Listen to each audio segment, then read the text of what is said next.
Hello.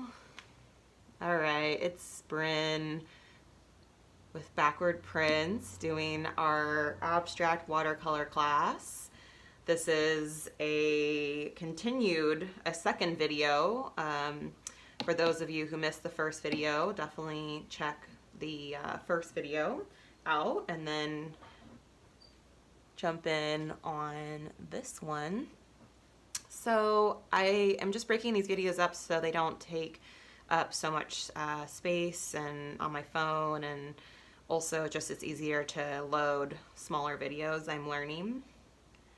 This week has been a lot about first for me, learning new things, and which I normally would be so intimidated to do, go live, or there's just so many things I've always wanted to do with my business, and I've always felt like I didn't know how to do it, and so therefore I made excuses and just never really checked those things off my list.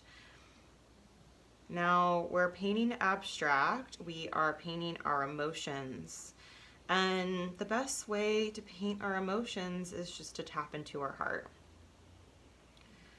I like to think about a memory, or I like to think about what I'm feeling, or something maybe that happened within the last couple days. It could be something that's going on with you and your family, your husband, your kids, your whatever you're feeling. Try to think of laying down the paint as the beginning of that, what happened with that emotion or that feeling. What happened? Where were you? And then as you lay down your color, what did you feel? What things came up? Were you calm? Was it stir crazy for you? Was it like craziness, is it like, what is that? Is it kind of sporadic? Is it swirly?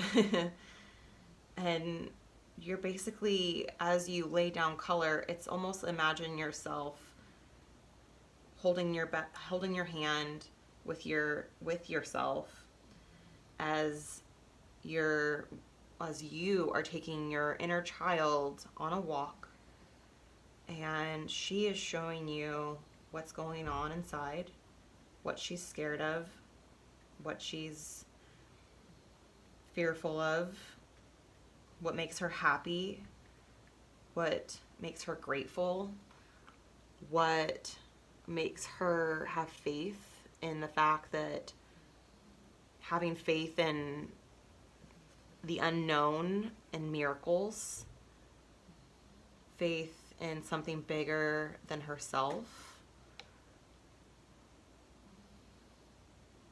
Really allow the inner you to play and have fun here, and use this time to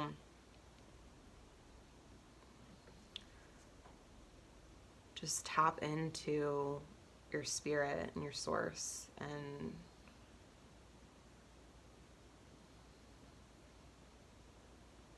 I want you to just be open to what comes out. And there's no judgments here at all. You don't have to, I really want you to try not to think too much. Just grab your brush, dip it in the paint, grab the first color that you want to dip that brush in. I want you to just think, I don't even want you to think, I want you to just go for it.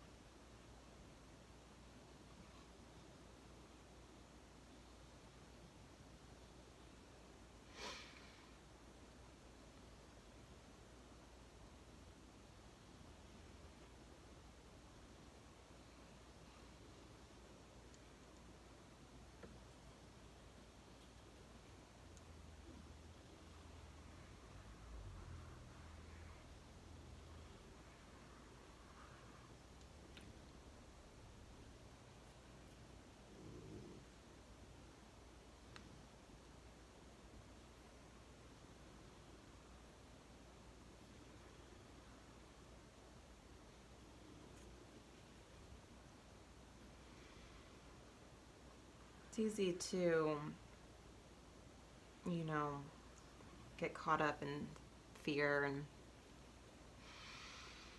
I'm trying right now to just stay focused on the things that I'm grateful for and the things that make me happy and the things that make me feel calm. Trying to stick to a routine. I think routine has been really helping me. I've been working from home and running my business for the last 11 years. So there hasn't been too much change in my schedule with this whole thing, with the whole social distancing and the stay at home routine implementation going on. But a lot of you have had a lot of change happen very, very quickly. And that's really hard. Change, like in a very quick, abrupt change, can make you feel really ungrounded. And the best thing to get grounded is to sit and connect with your breath and connect with the moment that you're in right now. And that's why art is so healing, and it just helps you take your mind off things, and it's therapeutic. It really calms your nervous system. Art is an expression of self. It brings peace into your life. It'll bring peace to others that are around you. It's a great way to come together as a family and do an activity together.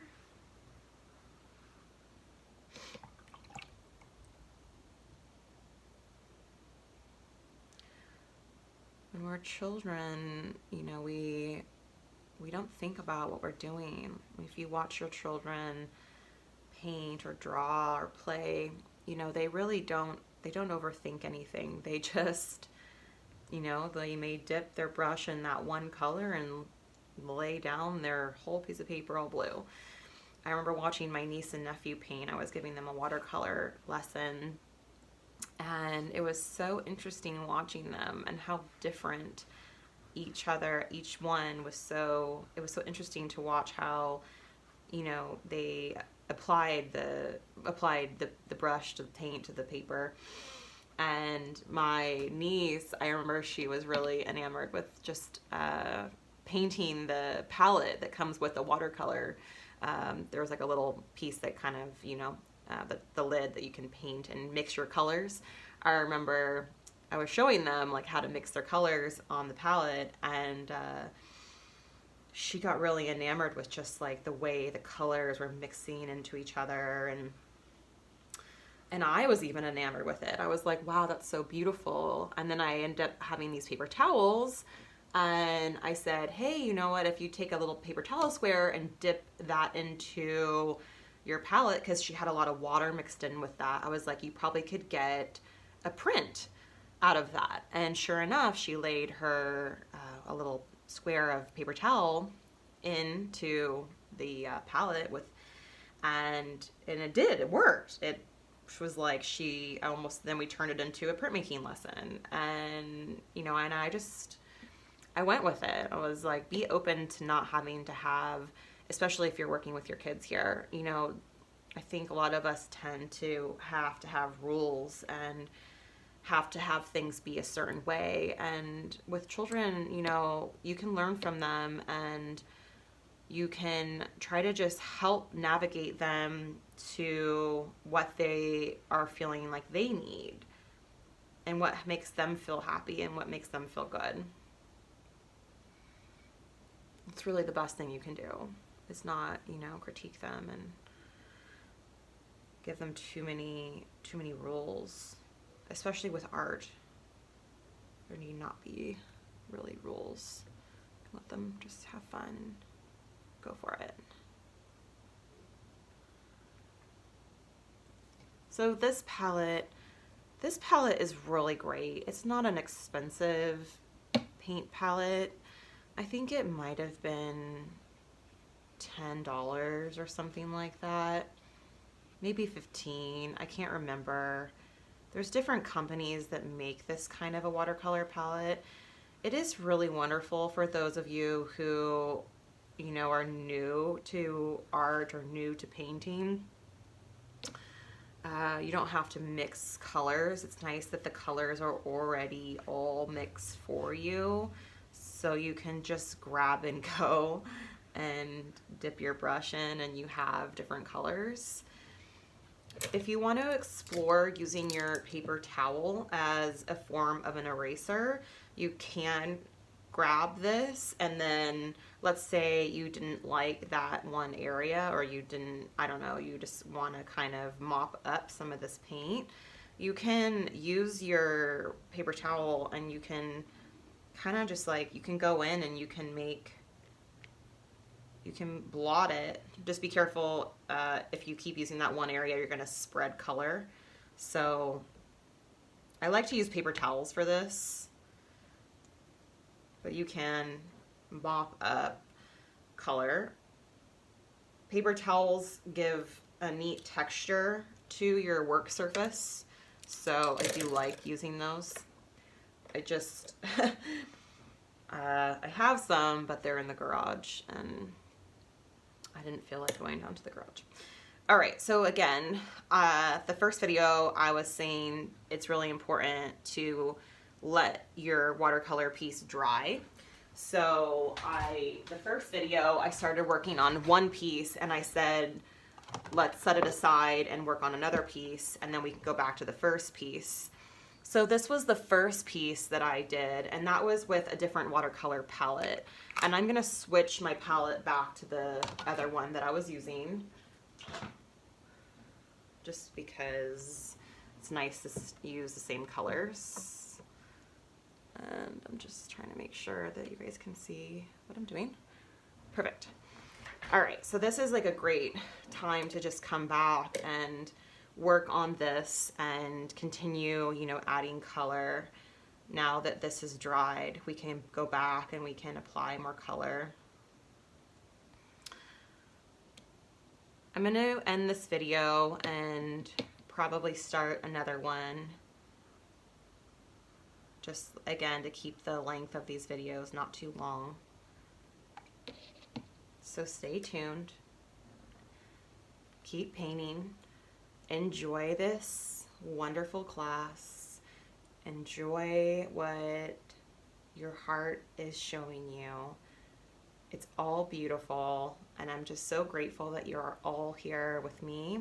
Those of you who are watching, it is my pleasure to have you, and I hope that this is an exercise that will be helpful to you, and feel free to come to it whenever you feel the need to have this help you kind of maybe unblock that emotion, that stuck emotion, or just kind of release that anger, release that worry within you.